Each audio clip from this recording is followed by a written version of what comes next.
Hi, everyone. Welcome back to another episode of 401 Access Denied. We're really excited to have a previous guest return with us today. So this is going to be a fun, interesting topic.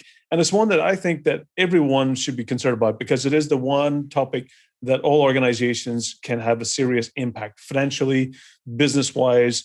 And we're here to talk about ransomware today.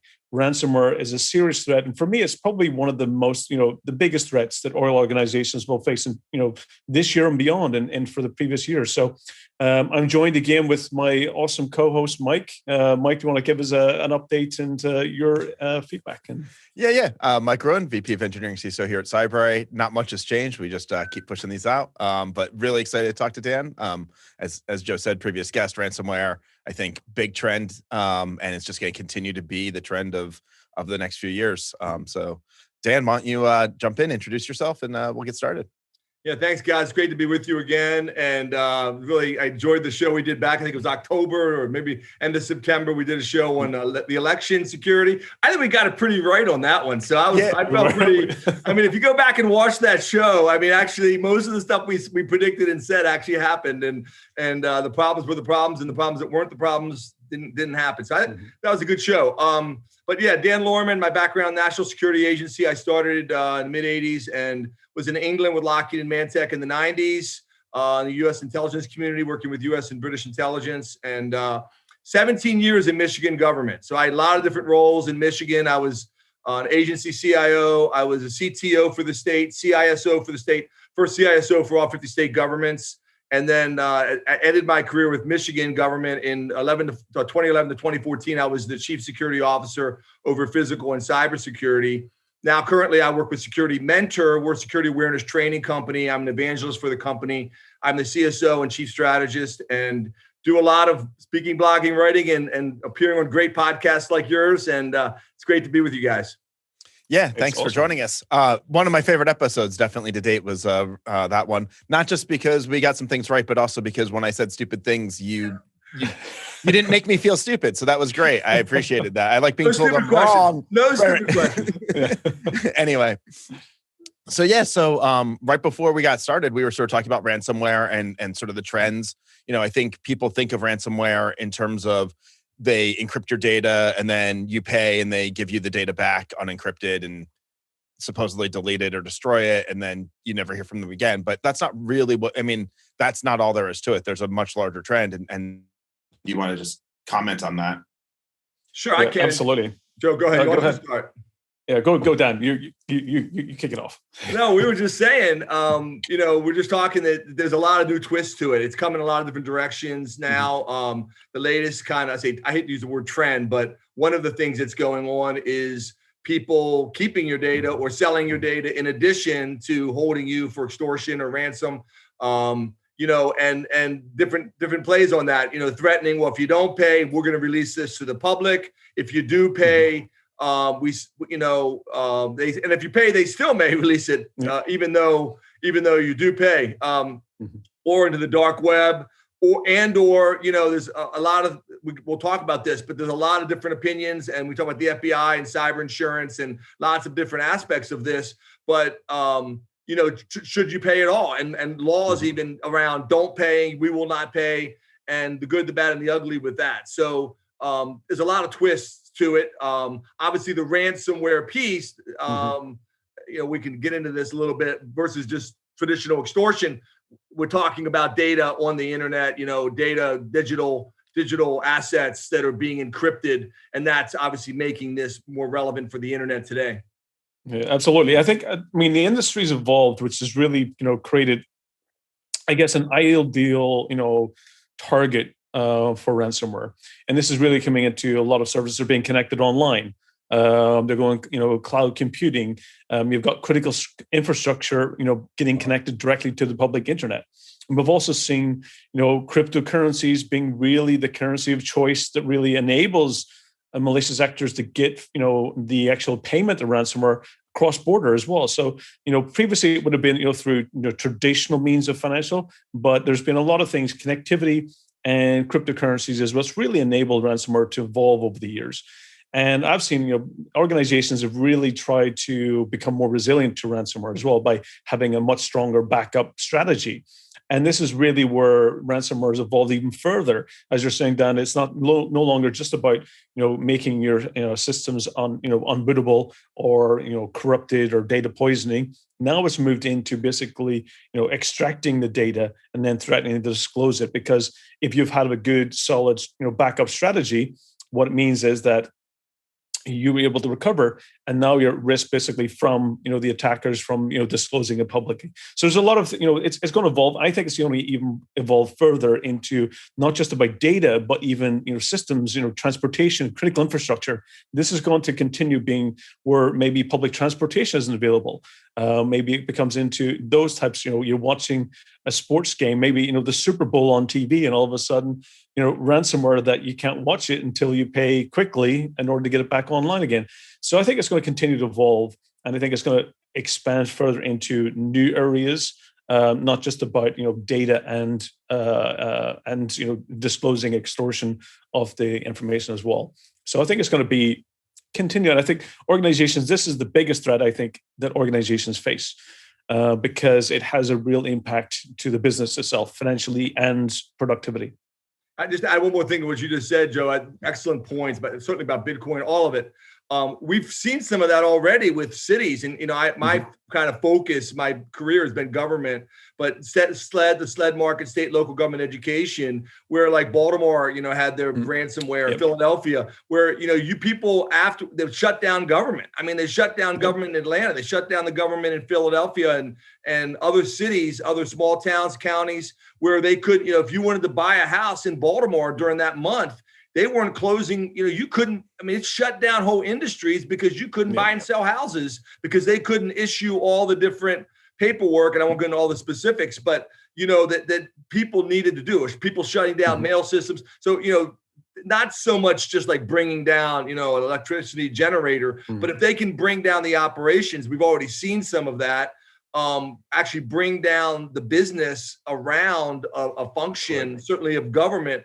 They have caused massive disruption to everyday life already in America and around the world. Yeah, absolutely.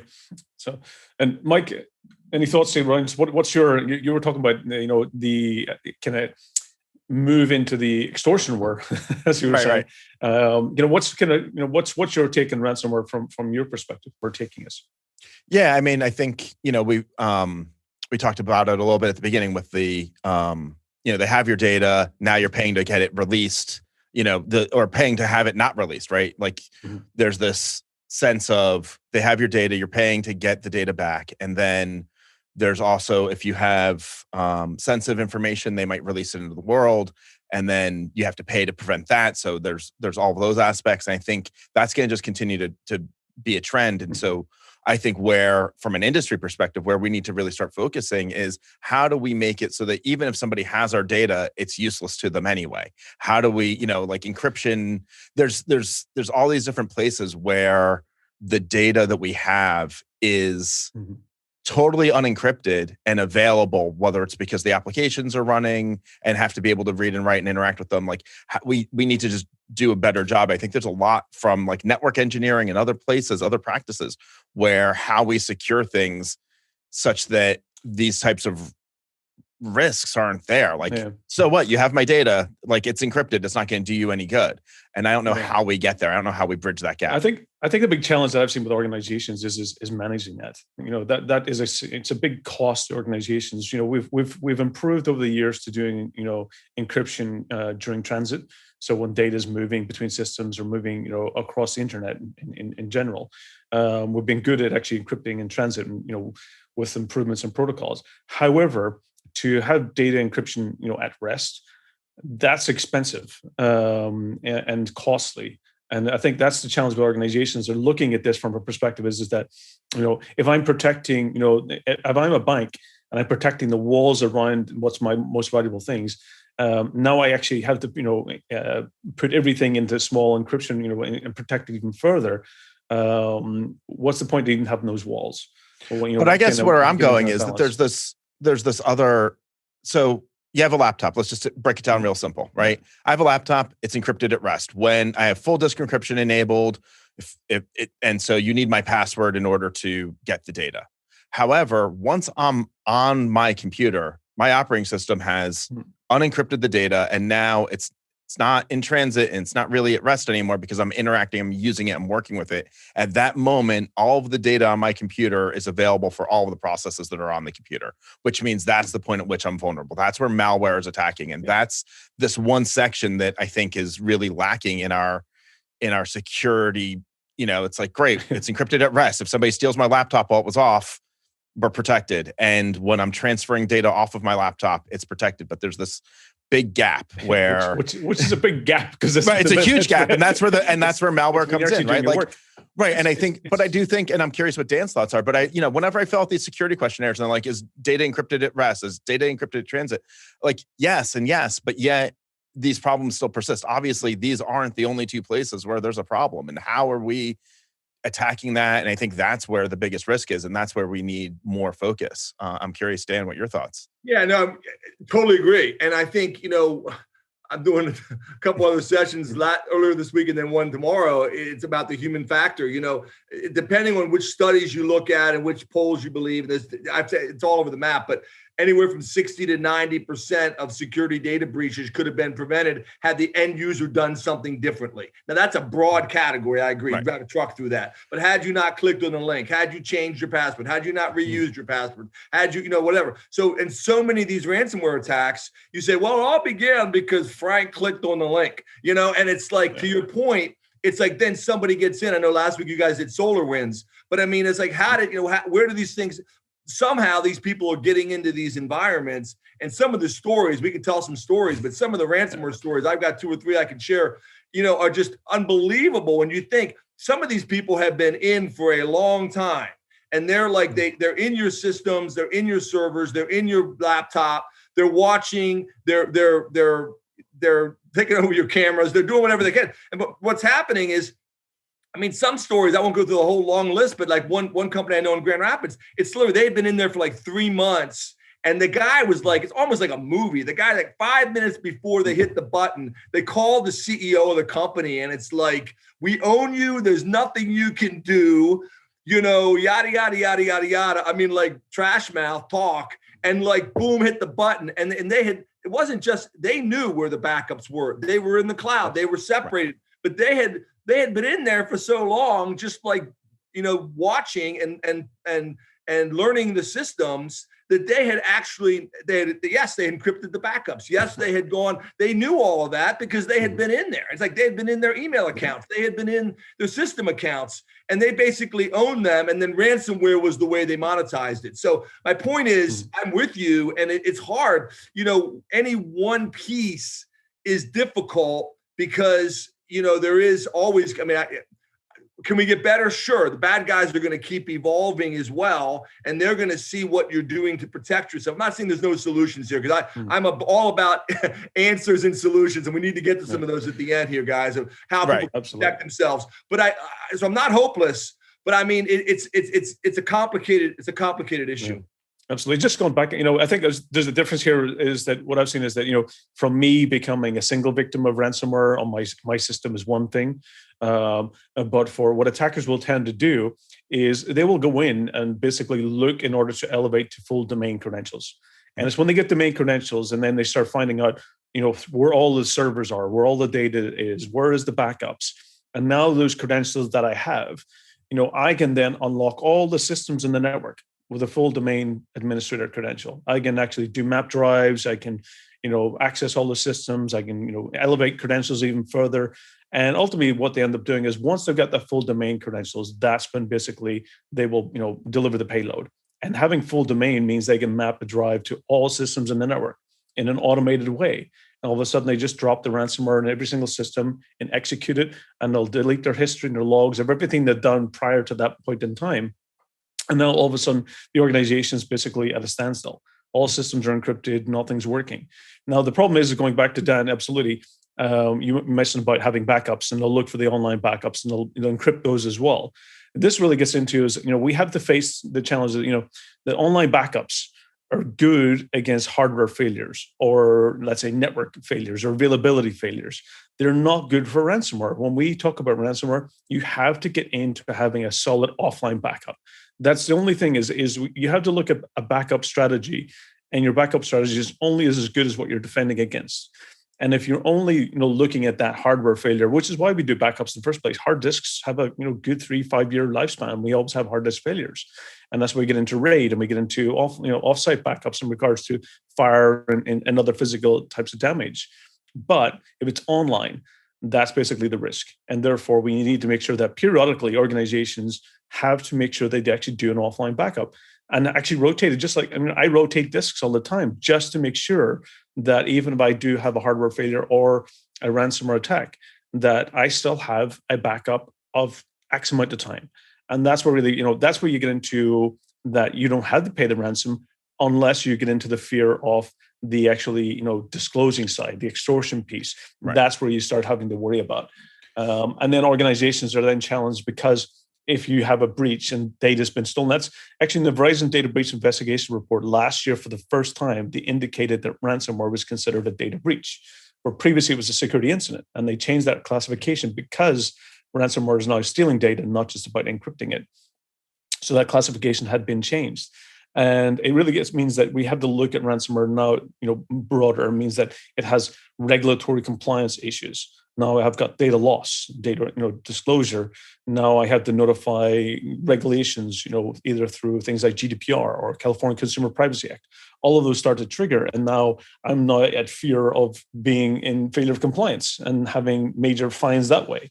So it's really extending and broadening the scope. And we have to make sure, that with ransomware, it's a multi-strategy approach. You can't just take one. And that's why we're talking about data encryption at rest. We're talking about having offline backups of systems, having good instant response, and ultimately, even getting into segregation of duties. Is your backup team should not have the same credentials as your production team. This is it's a very, very difficult thing to defend against. But ultimately, the reason why, Dan, you mentioned to be in for months at a time, is they're looking to continually elevate their credentials. They're mapping out, they're creating that sitemap. They're creating their digital, basically, footprint of the organization to understand when they do trigger that payload and that, malicious payload, they want to make sure that the organization comes to a standstill. They want to make sure that they, have no other choice or option but to consider paying the ransom. Well, and that's the other reason why they might be in the system for a long time, right? If your only option is to restore to backups 3 months ago, 6 months ago, like how far back in time can you afford to go? And even with the risk of an offline backup, you might be just restoring something that they still own, right? And now you're just extending the period of time you're really, SOL. Like great, we restored from 3 months ago, let's get back and running. And 3 months later, it's all happening again. And I'm curious, Dan, like what are your thoughts? How should companies be dealing with that? Yeah, these are great points, and Joe and like both, excellent analysis. I want to mention one thing before I answer your question, Mike. I will.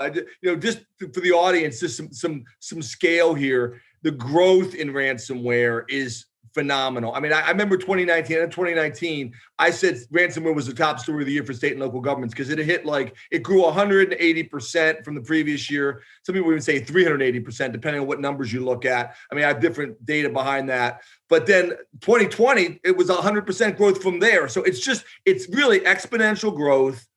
And the industries, I mean, lots of state and local government are being hit, but companies are being hit. Hospitals are being hit. I mean, and so I want to mention that, this is really ubiquitous right now. And I agree with Joe. I mean, it is probably the top issue out there right now. If you want to look across the board in the cybersecurity industry, you got to say ransomware is right at the top of the list. I just want to throw that in there.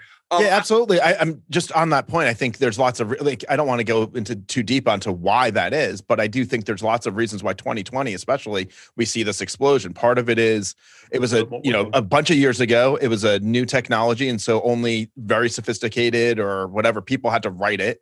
Now it's turnkey. It's so easy. It's just right. It's just easy money, and. Yeah. So what's happening is that you've got multiple participators and attackers in this whole chain. You've got the actually ransomware creators, those who's actually developing it. They're the ones that's creating the code. They're not the ones that typically deploying it. What they're doing is they're selling it as a service to those basically on the dark web. But basically, you can go and say, "Give me the latest version that you have," and it's like a marketplace for ransomware. So you've got the ones that's creating it. You've got those who are buying it. And then also you've got out there is you've got the scanners and the access, the people who's actually specialize in gaining access to organizations. So they're not typically also the people deploying it. They're the ones who's selling the access. So you've got multiple actors here, multiple criminals as part of this whole organized, it's an organized crime with basically different gangs that's operating in different areas. So this is really where we have to look at it, that there's not one single operator. It's not the same person creating, is not the same person delivering, and it's not the same person who's actually gaining access. They're typically, you've got this person, the person who delivers the payload has potentially even bought the credentials to gain access. They've actually, bought it as maybe an affiliation program, the ransomware itself. So they'll actually pay back part of their profit. So this is the problem: is that it's a multiple organized, criminal gangs that's participating in this, all specializing in different skill sets. Yep. Yeah, and I just so getting back to Mike's question sorry. earlier, I think there's a lot of answers. There's no one silver bullet. I totally agree with Joe. It's a complicated question. I do think it starts with good online backups that are regularly done. I mean, online and offline backups. I'm saying offline backups. I'm actually meant offline backups that are tested, and testing those and having quick response, having indicators of compromise, having different people in place and processes in place, certainly for organizations and governments that I work with, having a really good incident response plans and, being ready for this, being ready for, sadly, when it happens, and like really, the word that I keep hearing from the Department of Homeland Security and others in Washington, but it's a good word, is resiliency, is being resilient. And there's a lot of different ways you can be resilient. And we can talk about that. I certainly want to talk, we get into a little bit, guys, about cyber insurance and the good, bad, and ugly with cyber insurance, because I think that is part of the solution. That a lot of people say, well, we can't stop it, it's coming, so let's buy cyber insurance. And there's a lot of pros to cyber insurance. I'm not anti-cyber insurance. At the same time, there's a lot of negatives with cyber insurance too. And so we can talk about that if you want to go there. But great backups offline that are tested, that are regular, that are good, and that Joe, I don't know if you can ever get there, but clean, that good, always. And we've been talking about this for 30 years, having a good baseline that that you can go back to, that is stable, that you can run your business on. I mean, we could have said that in the 90s, right? I mean, that maybe it was viruses or different terms. But yeah, I mean, I agree with you, Mike, earlier. You said you got to coin that term. Giving people ideas out here, coin that term extortionware, or it is extortion. It's a new trend on this. But maybe a little later as well, I can tell you a little story goes back to 2006, where in an exercise we did at the state of Michigan, we actually ran into ransomware. This was 7 years before it was even out there. I mean, somebody said they coined the term in '89. I don't really believe that. But we had never heard of it before, but it came out in an exercise. If you want to hear the story, I'll tell it to you. But, we actually, ran scenarios in government, in Michigan government, when I was CISO and working with Department of Homeland Security, working with others, where we ran into this, and it's like we mocked it and laughed at it. Little do we know that 7, 8, 9 years, 10 years later, 15 years later, this would become the number one issue in the world for cyber pros. Who was in the room at the time? Because they're probably a billionaire, right? They did this, right? It's all them. That's the bad guy. Let me tell you the story real quick. It's a funny story, and I'm trying to make it real quick, guys. It's a funny story. So we were part of Cyberstorm 1. I don't know if you guys know what Cyberstorms are, but Cyberstorm is 1, 2, 3, 4, 5, 6. Every 2 years, Homeland Security does this big exercise. It's a tabletop. It's like a exercise they do. I think up to Cyberstorm 7 is the coming year. They did in 2018, I think they did Cyberstorm 6. So it was like 4 states were involved, Homeland Security, a bunch of federal agencies. UK was involved, I think New Zealand, Australia, France, Germany. So it was a big exercise. How is your team going to respond to this major incident? And the easiest way to describe Cyberstorm 1 is to literally think about, if you've ever seen the movie Die Hard 4, Live Free and Die Hard. I mean, that was Cyberstorm 1. It was way over the top. It was a few years after 9/11, right? So I mean, because, we're used to like buildings being blown up and things. So the first thing that happens in Cyberstorm 1 is they blew up our data center. Literally a bomb went off, boom, it's gone. No more data center. There was no cloud at the time. All these different things happened. They hacked our other thing. I mean, everything was, it was all hell broke loose. The city was in ruins. It was rubble. I mean, we were basically dead and, game over, right? But we got to Thursday. This was a 5-day exercise. So we get to Thursday afternoon, and they said, there's one more thing you got to do before we can, end the exercise. We're like, okay. So like, we need a new Bull mainframe. We got to get a Bull mainframe. Like our whole payroll was running on Bull at the time. Then I don't even know if there is even a Bull anymore out of France. It even exists. But we were running on a Bull, B-U-L-L, Bull mainframe. And we're like, okay, well, how are we going to do that? So we'll read the instructions. So, we open the playbook, and there it is. Call France on the red phone. So we pick up the red phone. Literally, it's a red phone on the desk. We pick it up. This is all, we're play acting this. We're President Clinton here or whatever, President Bush. Picking up the phone. We need a Bull mainframe. It's Bull headquarters in France. They're play acting this whole thing, right? So they got a guy on there with a real thick French accent. I'm not going to try and imitate it. Literally, I can barely understand the guy. So he's like, we need a Bull mainframe. They're like, oh, yes, we got one Bull mainframe left. There's one in the world, And we're like, oh, one. He says, yes. I said, okay, well, we want that. We'll buy it right now for $12 million. We knew it was $12 million.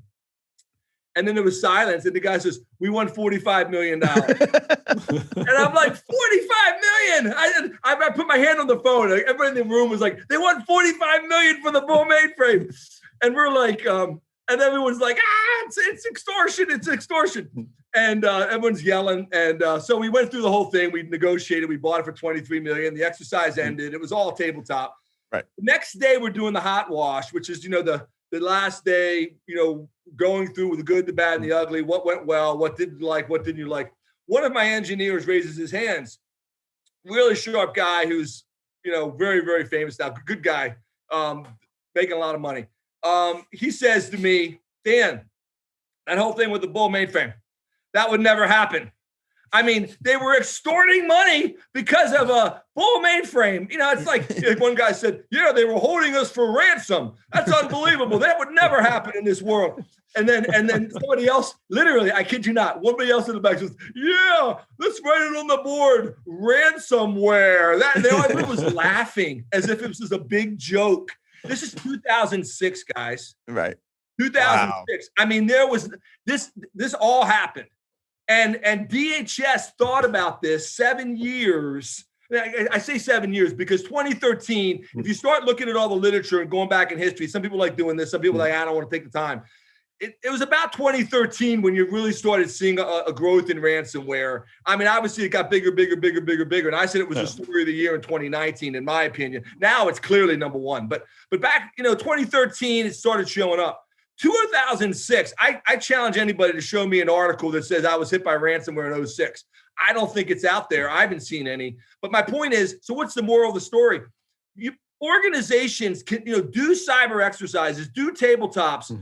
I don't know what the thing's going to be in 2030 or 2025, but if you play out some scenarios and really think them through, what would you really do if this happened or that happened? Work with some scenario planners. We work with Homeland Security. Obviously, there was some smart people in that room that had thought about this. They knew what they were doing. They had done their homework, and they put that into the scenario in 06. And so my point is, you can predict the future of your organization. If you know your business, you know your organization, you know your backups, you know your systems, you do your job well and do it really well. Just like, football, the defense is going to change. The offense has got to change. They take away the wide receiver. We're going to run the football. I mean, it's a little bit like football analogies. I mean, they're going to change. We're going to change. We're going to adapt. We're going to call an audible. We're going to be Tom Brady at the line, and we're going to make a change, and we're going to be ready for what's coming at us. And if you do that well, you can win football games. I mean, and so I think organizations shouldn't just throw in the towel. I think they need to do all the things Joe talked about. They need to do their basics. They need to have good plans. They need to have good security awareness training. They need to be teaching their people those things. But they also, you need to be doing incident, tabletops and those kinds of things as well. Yeah, no, I mean, I think the big thing that, I talk to lots of people and I ask, like, what you guys are doing around incident response. And they, we have an incident response plan, but are you running through it? Like, great, you have a plan. Have you, what happens when it happens? Like, do you actually know? Have you run through it? Do you have, I think Joe and I were talking about, do I have Joe on speed dial so that I can get like my organization, we don't have we're small. We don't have, we can do a little bit and we can figure some stuff out, but there's a certain point at which we potentially are going to do more harm than good. And do we have people who we can rely on who can help us through this? And so I think that's, these are all important things. Have tabletops and go through it. I think are some of the biggest. Be prepared. It's just such an inevitability for so many organizations that the best thing you can do is just be prepared for it. I think is a great takeaway. Yeah, absolutely, Dan. It is so critical to do these exercises. It's so important to go through the incident response plan and practice it, and not just doing it in silos within your IT team or your security team. You have to involve every other department and even third-party external companies that you deal with as well. It's important that you bring everyone involved. The CFO needs to be involved. You need to have your legal team involved. Your communication, your support team need to understand about, when you're in a situation, you might have customers calling you. You might have, all of a sudden your phone line is unavailable because so many people's calling to find out what's going on. Absolutely. So it's really important that these take what I refer to as a full 360 approach, and that you basically make sure that everyone in different departments are involved. And that's where you get creativity. That's where you get, Dan, as you mentioned, people become creative into different potential scenarios that may have never been seen before. And that's where you start really understanding about what's important to the business. How do you become more resilient? And I think those are what's critical. Is organizations need to practice this. And just like you would do a fire drill, just like you do, safety, talks and safety scenarios, this is a safety scenario. And go back also, one thing I've found as well is sometimes it's good approach. Organizations, when people are leaving the office and going home, an incident I've seen that actually was lucky enough that a lot of the desktops were impacted by the ransom was that they actually turned them off at night. When they left, when they leave home, 5 o'clock in the evening, 6 o'clock, whatever, they shut down the systems. And most attackers, if you're in a country, most attackers are on different time zones. They're not down the street in a coffee, place, attacking your organization. They're in a different time zone, typically in their lunch hour or their evening, attacking you. And what that means, most likely, it's out of your business hours. It's outside of normal business hours. So if your systems are off or switched off, you have proper segmentation as well. But when the attackers do deploy the payload, that if systems are not turned on, you have a better chance of having some systems, becoming protected from being affected as well. So there's a lot of different scenarios organizations need to practice in these tests and incident response that will help them become more resilient. I totally agree. And I think one of the tabletops, especially, I'm with you. And, we did statewide ones. We used to do even later, like in 11, 12, 14, 13, 14, but I've done a number of them even in the last couple of years with different states and governments, bringing in, like you said, the private sector partners, bringing in the utilities for, what would happen if we had, we had a blackout in the USA in 2003 in Michigan. We went down, the Northeast went down, and we lived through that. So saying all the power going out for a couple of days, that's not, whether it's cyber or whether it's a storm or whether it's ice or whatever, that's not that, far-fetched. And so, I remember after that blackout, we had 2 of our 3 data centers at the time that did not have generators, literally. Yeah. And we came out of the blackout of 2003. I spent 4 days at the Emergency Command Center for State Police in Michigan.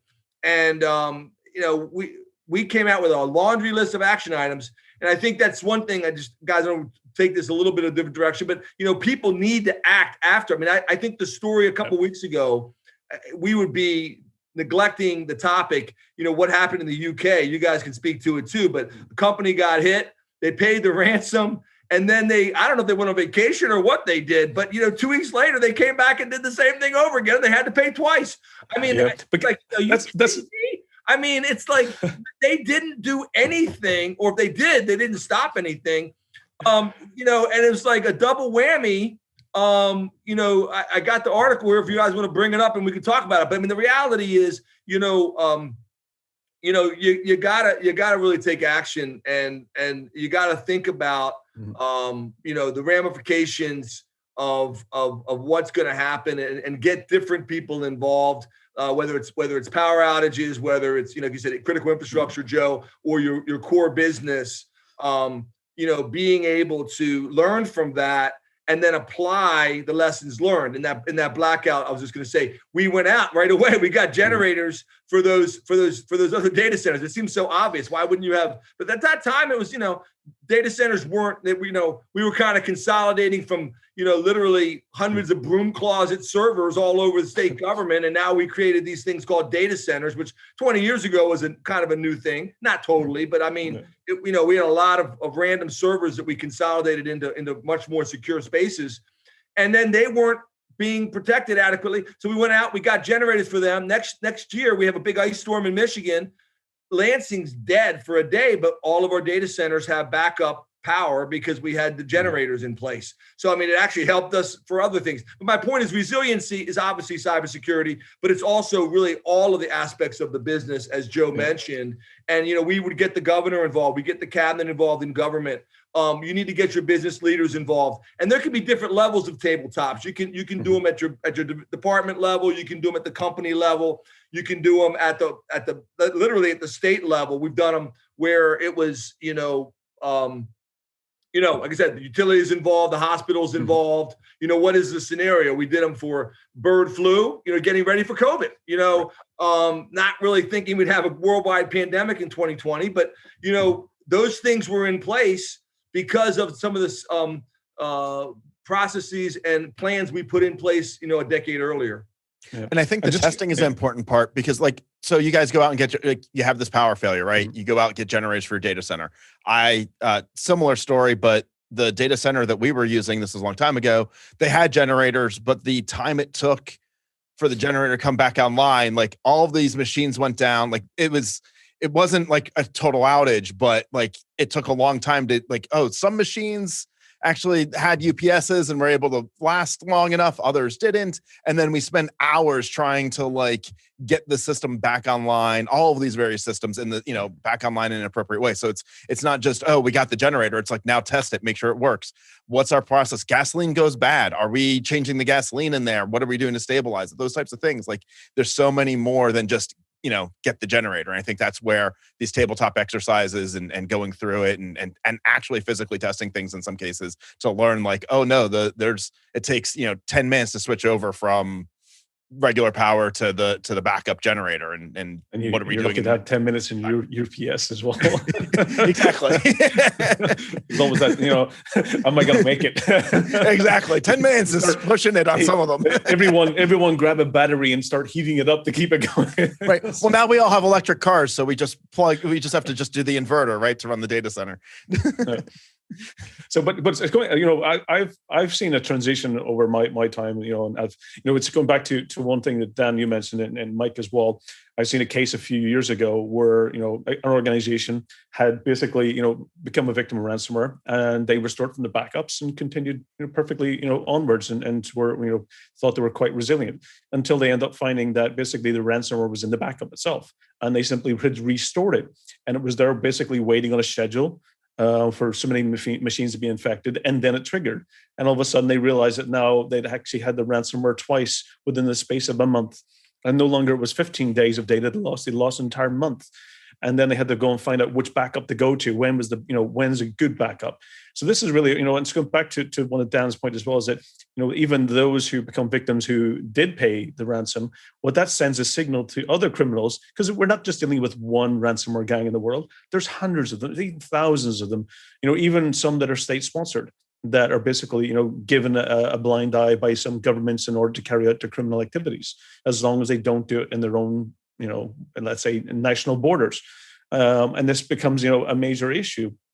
So you end up getting those scenarios about, if you do pay, then you're basically opening yourself up, become, if you don't try to change and you don't try to put resiliency in place and modify your security controls to close those back doors that had been, exposed, that you end up becoming a target of other gangs who will say, hey, and that's not to say that, the ransomware gang that you dealt with, that you paid the ransom, they will go and sell the access to other organizations as well to make more money. And now all of a sudden you become a target of those.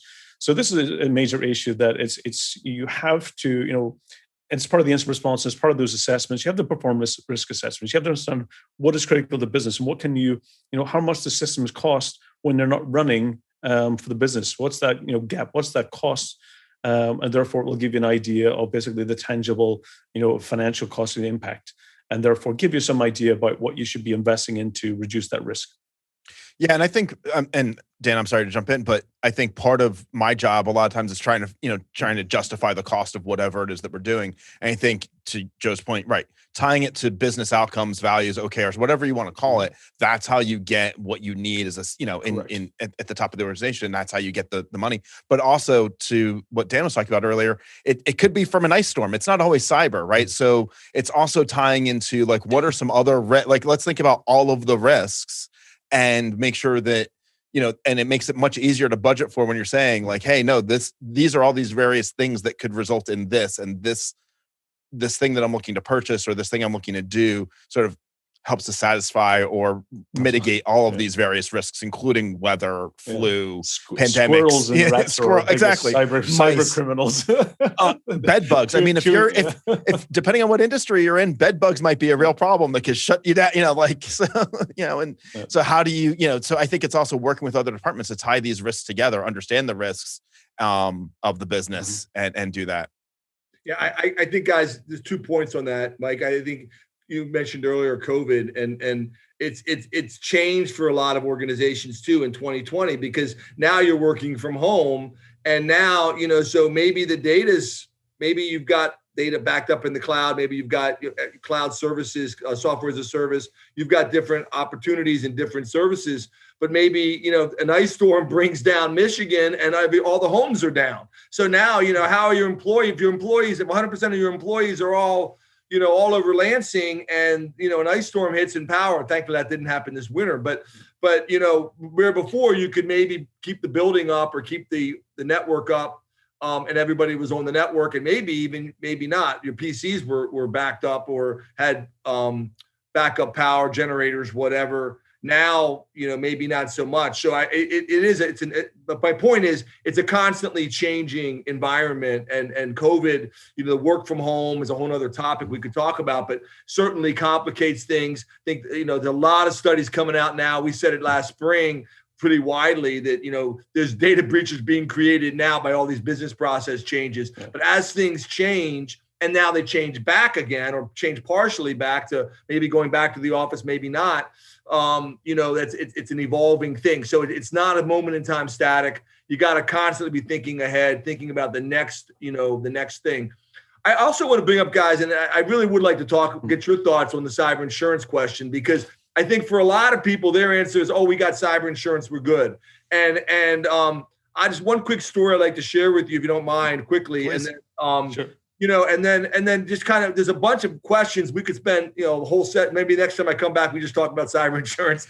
Yeah, I would love to have you back for cyber insurance. I have some friends we can bring on. It'll be great. I think it's a great topic, and I think look, overall, I think I want you to all everyone to know. I think there's benefits to it. And they're getting smarter, they're getting better. The prices are going up, but they're because people are getting hit.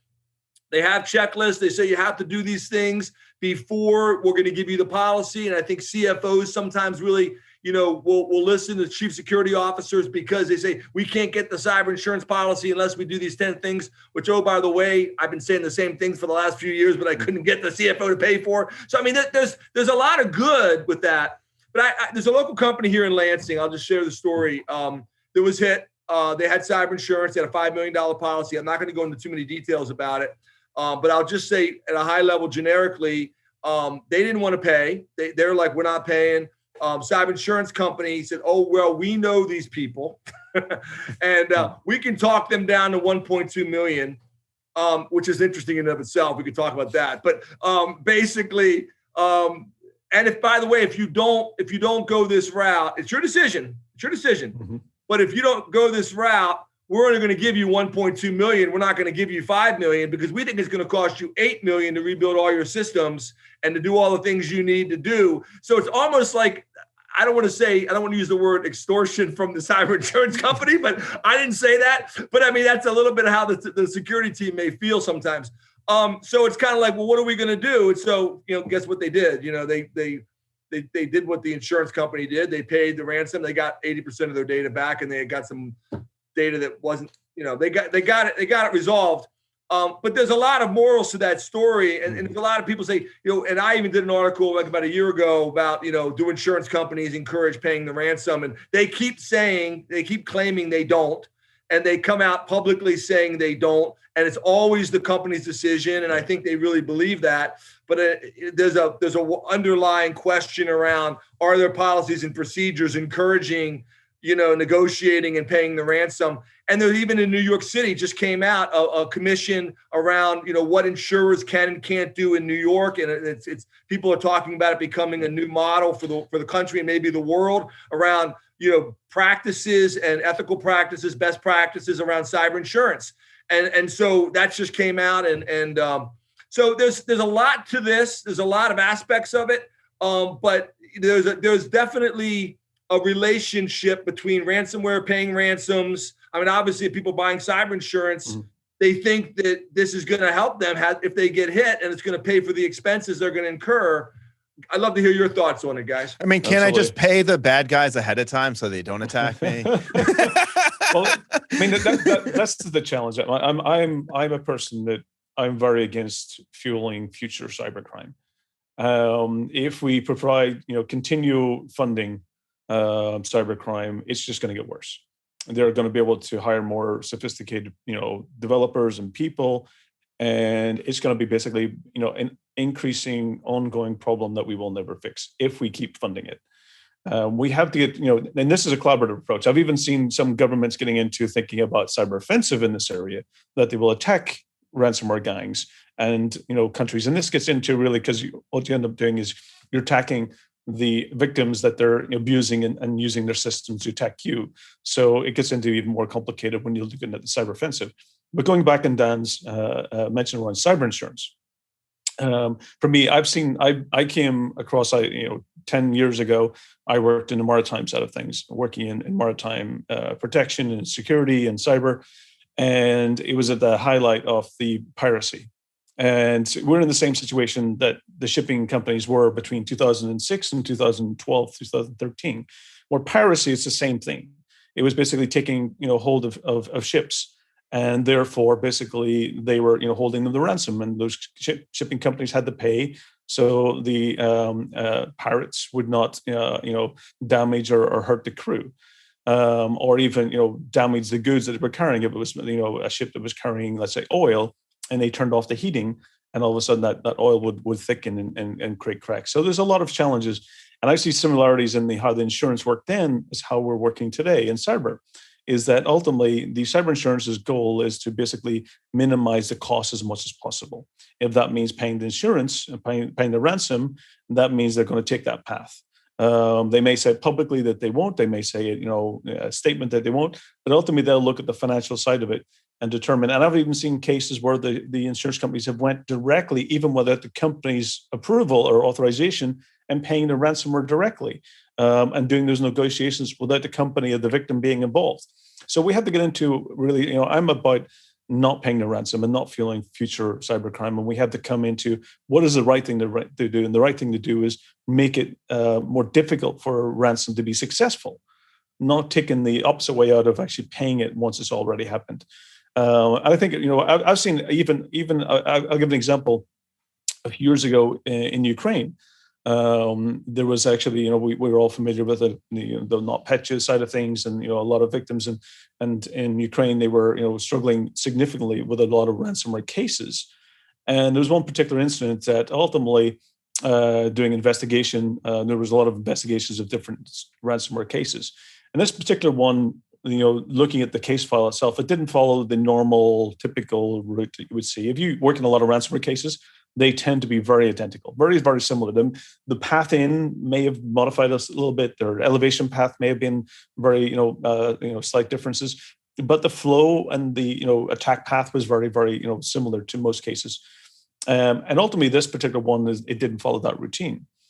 And after further investigation, they found out the company themselves had actually deployed the ransomware themselves.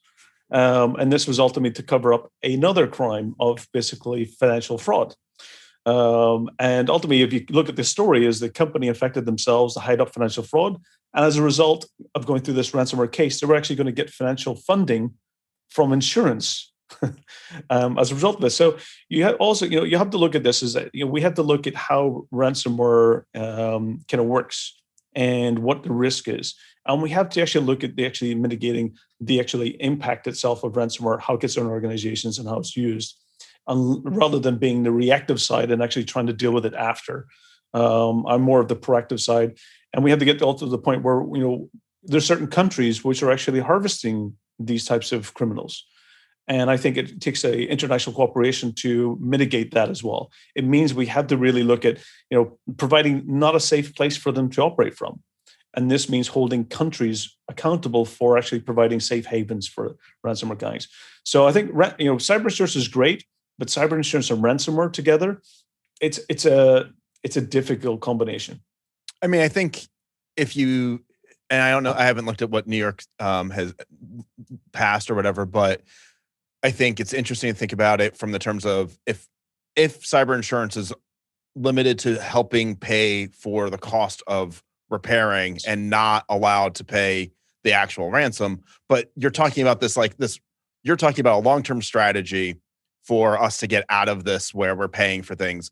But the problem is that companies, there's this short-term tactics of, well, we've done the math and it'll be so much cheaper and so much easier for us to pay this as us as a little company.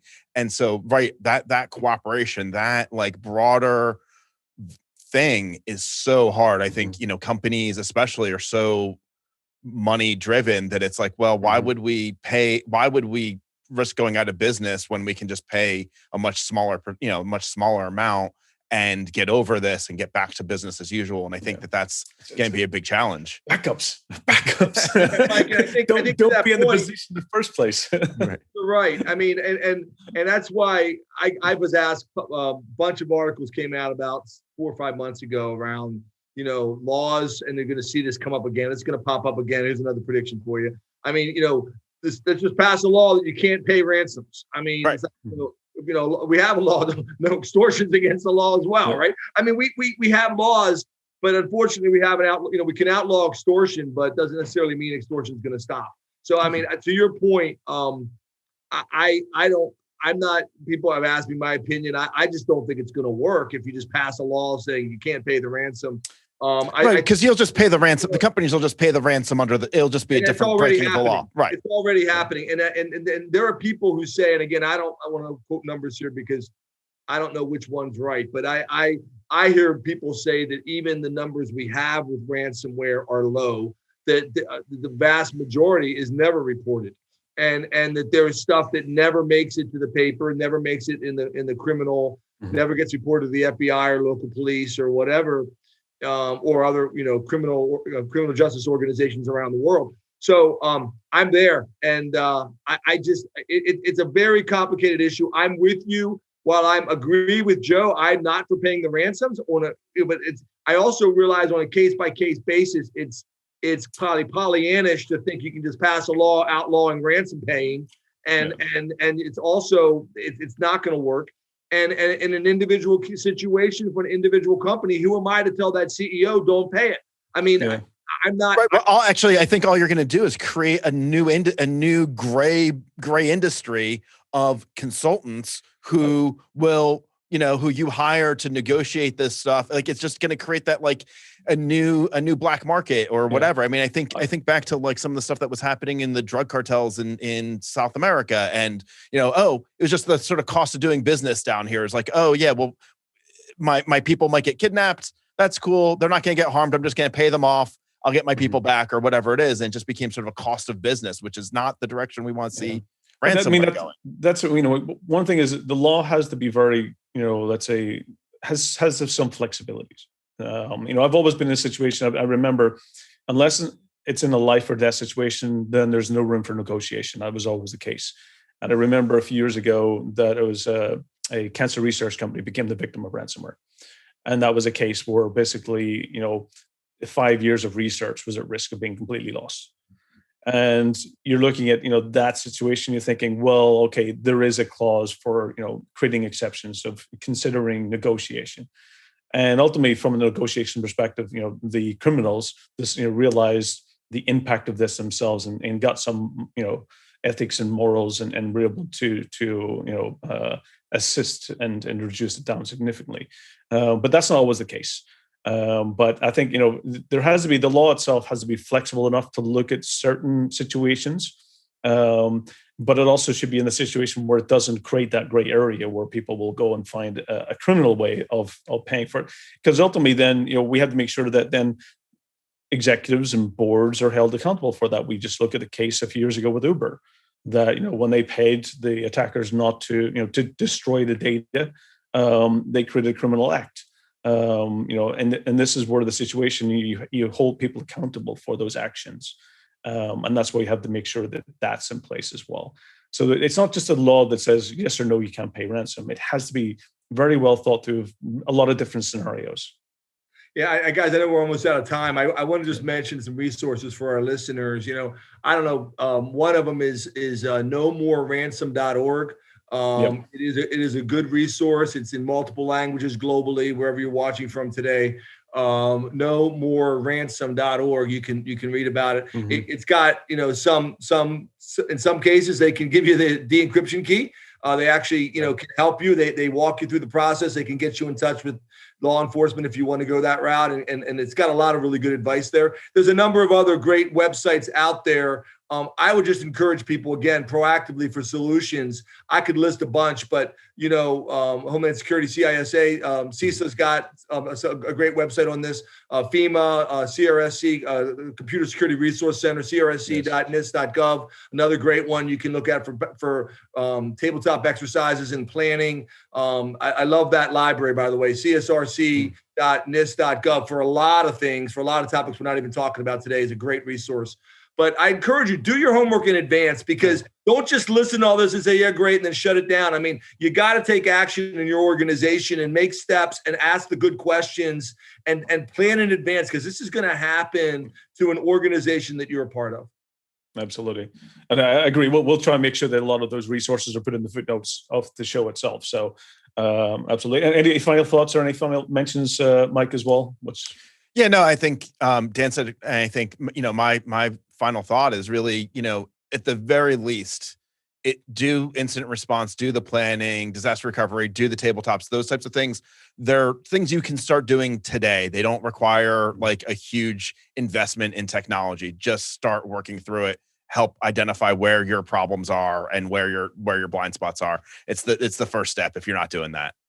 Absolutely. I mean, for me, having been involved in a lot of ransomware cases over the years, I can't emphasize enough the importance of having offline backups. I mean, that's, you don't want to be in the situation where you're completely at loss of all the data, and your business has come to a halt, and you have to start thinking about paying the ransom. That should not be the situation. So, solid offline backup strategy that will provide you a lot of good basis to make sure that at least you can recover and you can get back to operations as soon as possible. So ultimately, I mean, ransomware for me is the biggest threat to organizations. It's the one that it doesn't care about what business you're in. It's there for pure financial profitability, and it will take advantage of your business's connectivity and the systems that you have and the data that you're actually critical to. So it's really critical and important that you do take this serious. Ransomware is the serious threat, and that you need to take action. Just like Dan and Mike had said, you really can't just sit back and think that I'll put this later. I'll do it in 6 months' time or 3 months' time or a year. This is not something that you can actually delay and put off. You must take action now. And a lot of the resources that Dan had mentioned, no ransomware, no more ransomware, that's critical. It's important to look at that and educate yourself. So hopefully, a lot of the topics, Dan, has been great. I think, Mike's input has been fantastic as well. And I think you really need to take action. Ransomware is a big threat. And, once you listen to this, hopefully you've learned something, and you will be able to take value away and take immediate action. So, this is an important topic, and I'm pretty sure it won't be the last time we'll talk about it. I think myself and Mike mentioned it. We'll actually even later talk about incident response, how to respond to not just the ransomware, but maybe security incident in general. So again, many thanks for tuning in. We're really excited about these podcasts. Every 2 weeks, 401 access denied. listen in on your favorite, whether it being Spotify or on Apple Podcasts, wherever it may be. Join us every 2 weeks, and hopefully you get entertained. So again, thank you. Stay safe, and offline backups one more time. All the best. Bye. Come on.